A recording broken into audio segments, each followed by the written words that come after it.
প্রলয়ঙ্করী ভূমিকম্পের পর 4 দফায় সুনামি আছড়ে পড়েছে রাশিয়ায়। এর মধ্যে তৃতীয় দফার ঢেউ ছিল সবচাইতে ভয়ঙ্কর।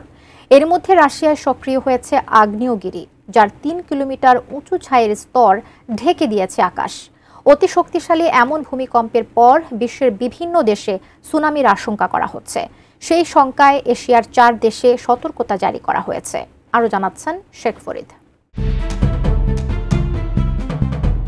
রাশিয়ার কামচাটকায় অতি শক্তিশালী 8.8 মাত্রার ভূমিকম্পে কেঁপে উঠেছে সমুদ্র ও উপকূলীয় জনপদ। ভূমিকম্পটির তীব্রতা এতটাই বেশি ছিল যে তাৎক্ষণিকভাবে 12 ফুট উচ্চতার বিশাল সুনামি ঢেউ সৃষ্টি হয়, যা রাশিয়া ও জাপানের উপকূল জুড়ে আছড়ে পড়ে। সুনামির জলোচ্ছ্বাসে উপকূলীয় বহু এলাকা তলিয়ে গেছে।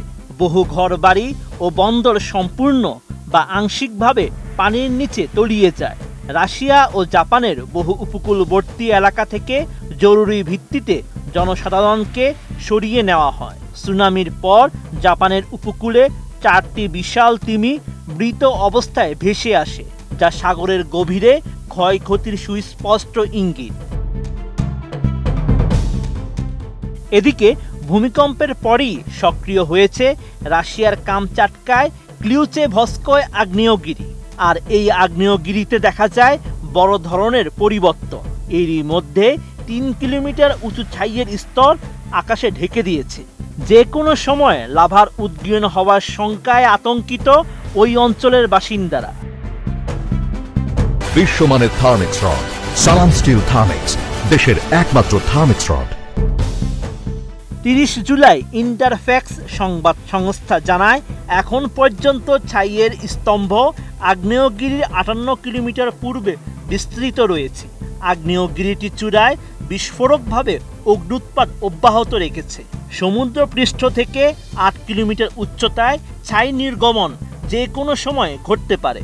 অব্যাহত কার্যকলাপ নিচু উড়ন্ত বিমানগুলোকে প্রভাবিত করতে পারে। বিবিসি জানায়, সুনামির পর 12 ফুট উচ্চতার একের পর এক ঢেউ আছড়ে পড়ে জাপানের সর্ব উত্তরের দ্বীপ হুক্কাইডোর উপকূলে। আর বার্তা সংস্থা রয়টার্সের তথ্য অনুসারে রাশিয়ায় ভূমিকম্পের পর প্রশান্ত মহাসাগরের বিস্তৃত অঞ্চল জুড়ে জারি করা হয়েছে সুনামি সতর্কতা। এরই মধ্যে সুনামি সতর্কতা জারি করা হয়েছে Japan, Philippine, Indonesia, Peru, Ecuador, Chile, Solomon দ্বীপপুঞ্জ, চীন, যুক্তরাষ্ট্রের হাওয়াই, লস অ্যাঞ্জেলস। জাপানের আবহাওয়া অধিদপ্তর জানিয়েছে, আগামী 24 ঘন্টারও বেশি সময় ধরে সাগরে সুনামি পরিস্থিতি থাকার শঙ্কা রয়েছে। Sheikh Farid, ATN news.